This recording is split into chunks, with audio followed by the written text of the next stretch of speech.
Southern India में सनातन को मच्छर कह देंगे, मॉस्किटो कह देंगे, इराडिकेट करना जरूरी है। तो ये देश तो सनातन में विश्वास करने वाला देश है ना। तो मुझे इसमें बिल्कुल आपत्ति है। आप मुझे बताइए कि पहली नजर में जब ये लोग आपके साथ थे, अशोक चव्हाण, शुभेंदु अधिकारी, हिमंता बिश्वा शर्मा, और आप क्या मानते हैं? नहीं, ये कोई क्विज नहीं है जहाँ मैं हाँ या ना का जवाब दूंगी। बिल्कुल बेबुनियाद और वाहियात बात है ये। वही कांग्रेस कर्नाटका में 4% मुस्लिम आरक्षण क्यों देती है? हमारा उसमें कोई लेना देना नहीं है।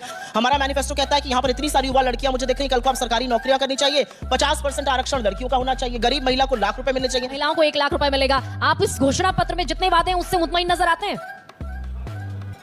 क्यों? अमीर अमीर लोगों को बुलाया गया था। हाँ। और उन्होंने ऐश्वर्या राय को उतना भीड़ में कोट कर लिया था। इसका मतलब उन्होंने भी झूम करके देखा था। क्या सभी कार सेवक अमीर हैं? वो गरीब नहीं थे। अब ये आपकी वाहियात बात है और इसको बिल्कुल मत जोड़िए आपके मुंह पर। नमस्कार दोस्तों, स्वागत है आप सभी का हमारे YouTube चैनल पे। दोस्तों, आज की ये वीडियो बहुत ही मज़ेदार होने वाला है। आज की इस वीडियो में हम सभी देखने वाले हैं न्यूज़ 24 की एंकर गरिमा सिंह को और कांग्रेस की प्रवक्ता सुप्रिया श्रीनेत को और वहां की बैठी जनता को। दोस्तों, आज के इस डिबेट में हम सभी देखने वाले हैं कि कांग्रेस के मैनिफेस्टो पे एंकर गरिमा सिंह कांग्रेस की प्रवक्ता से एक सवाल पूछ लेती हैं, जिससे मैडम बहुत बौखला जाती हैं और उसका जवाब ना देके उससे सवाल से हटने की कोशिश करती हैं। और दूसरी तरफ जब ऑडियंस ने राम मंदिर पे एक सवाल पूछ लिया कि मैडम कांग्रेस के लोग राम मंदिर को बॉयकॉट क्यों करते हैं, और जब से राम मंदिर बना है तब से वहाँ पे कांग्रेस का कोई भी नेता वहाँ पे क्यों नहीं गया है, इस मैडम ने वहाँ की जनता के ये सवाल को ही बकवास बता देती हैं। और दोस्तों, वीडियो ये बहुत ही शानदार है, तो आप लोग शुरू से लेके आखिरी तक पूरा वीडियो देखिएगा, तभी आप लोग को वीडियो समझ में आएगा। आइए देखते हैं, मजा आएगा।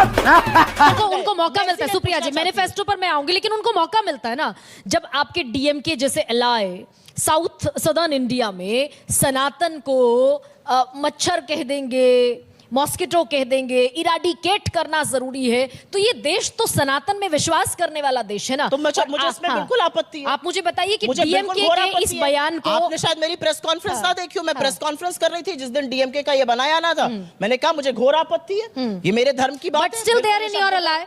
तो शब्दों का प्रयोग नहीं करना चाहिए। Still they are in your alliance. There are many people who are allies of the BJP. Why were they in alliance with PDP? जिस PDP के साथ आपने सरकार बनाई, उस पीडी को आप गैंग कहते हैं। तो बीजेपी की बातें मत करिए। जिस अजीत पवार को शाम को मोदी जी ने कहा 70,000 करोड़ का घोटाला किया, उसको अपना उप मुख्यमंत्री बनाया। जिस हेमंतो बिस्वा शर्मा के खिलाफ शारदा की पूरी स्कैम बुकलेट निकाली, उसको अपना मुख्यमंत्री बनाया।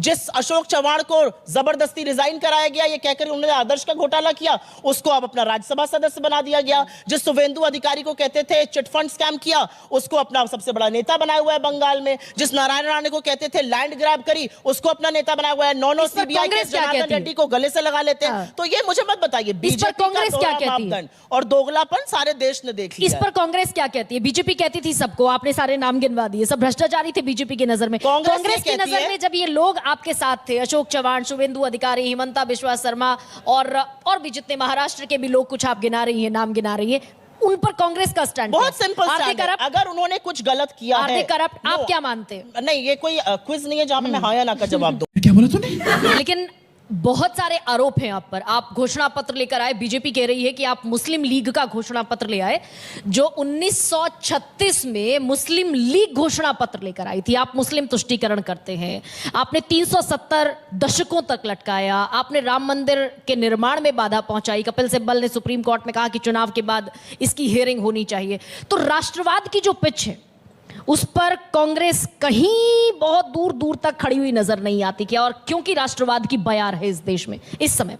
बिल्कुल बेबुनियाद और वाहियात बात है ये, और इसलिए बेबुनियाद और वाहियात बात है। और थोड़ा हिस्टोरिकली इसको शुरू करती हूं।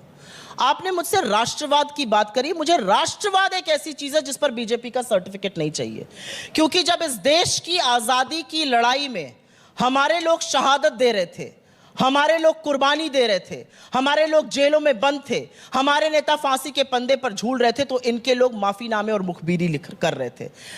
हमारा घोषणा पत्र 46 पन्ने का है। आप पीडीएफ सबको दे दीजिए, आप डाउनलोड कर लीजिए, उसमें Ctrl F करके वर्ड सर्च कर लीजिएगा मुस्लिम। अगर मुस्लिम शब्द उसमें मिल जाए तो मैं राजनीति त्याग दूंगी।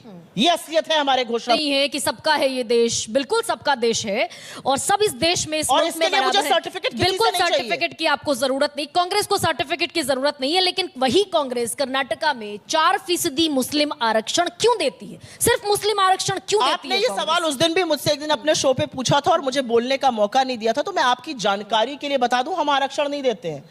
सुप्रीम कोर्ट ने, जो भाजपा ने उसको खत्म करके लिंगायत का और बाकी कम्युनिटीज का बढ़ाया, सुप्रीम कोर्ट ने उसको खारिज कर दिया। तो प्लीज इसमें कांग्रेस का नाम मत लाइए। आपकी जानकारी इसमें थोड़ी अल्प दिखी मुझे, इसलिए मैंने क्लैरिफाई कर दिया। सुप्रीम कोर्ट ने कहा कि इसको हम स्टे नहीं करेंगे, हमारा उसमें कोई लेना देना नहीं है।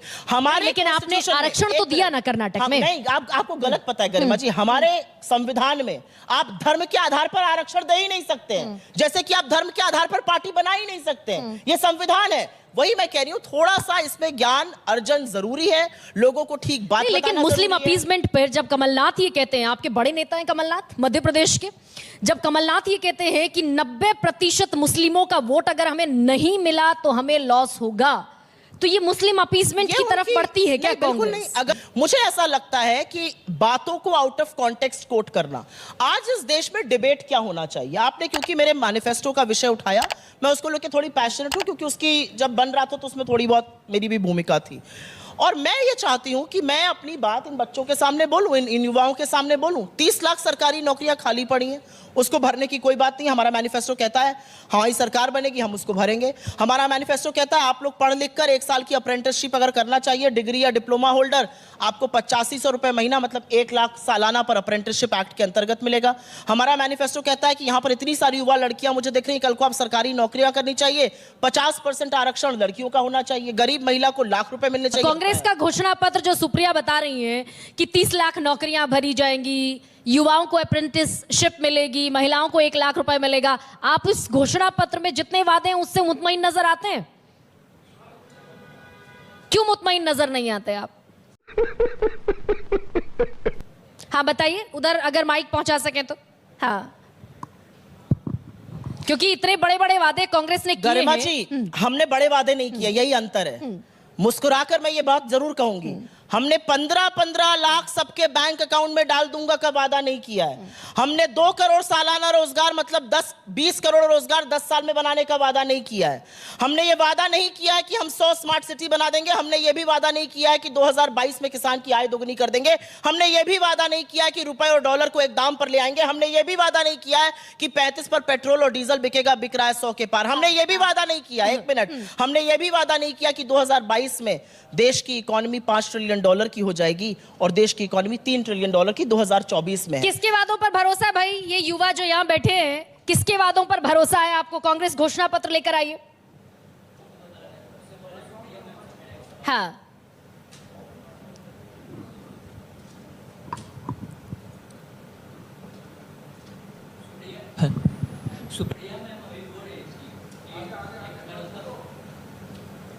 नहीं बताइए बताइए, आ रही बोलिए है, आ रही बोलिए, है, आवाज आ हाँ, रही है। बोलिए, आवाज आ रही है आपकी।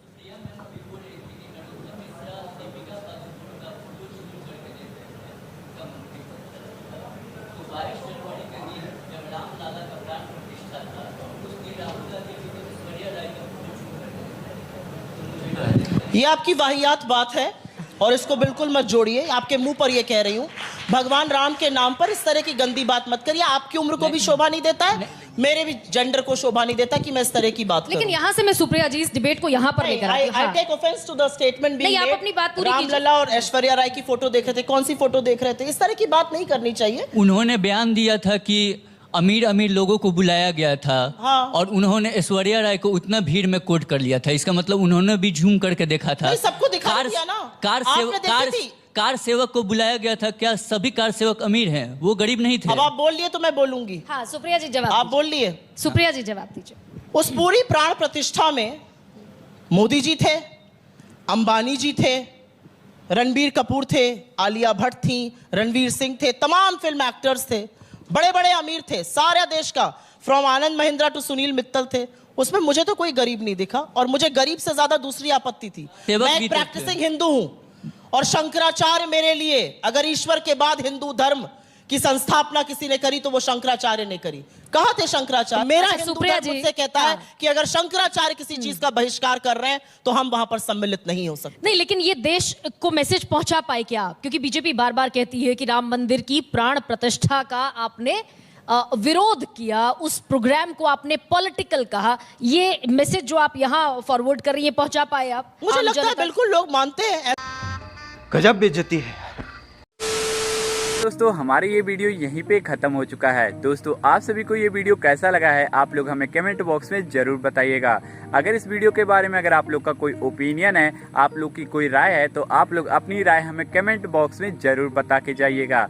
और साथ ही साथ अगर आप लोगों ने हमारे चैनल को सब्सक्राइब नहीं किया है तो चैनल को सब्सक्राइब करके बेल आइकन को ऑल पे प्रेस कर लीजिएगा, ताकि अब जैसे ही वीडियो अपलोड करें सबसे पहले नोटिफिकेशन आप तक जा सके। दोस्तों अगर आप सभी को डिबेट वीडियो देखना पसंद है तो जल्दी से आप लोग जाके लाल वाले बटन को दबा दीजिए, क्योंकि इस चैनल पे डिबेट वीडियो तो रोज आता रहता है। साथ ही साथ अगर इस वीडियो को आप सभी लोग अपने दोस्तों और अपने परिवारजनों के पास ज्यादा से ज्यादा शेयर करना चाहते हो तो ज्यादा से ज्यादा शेयर करिए। मिलते हैं नए वीडियो के साथ, तब तक के लिए जय हिंद, जय भारत, वंदे मातरम।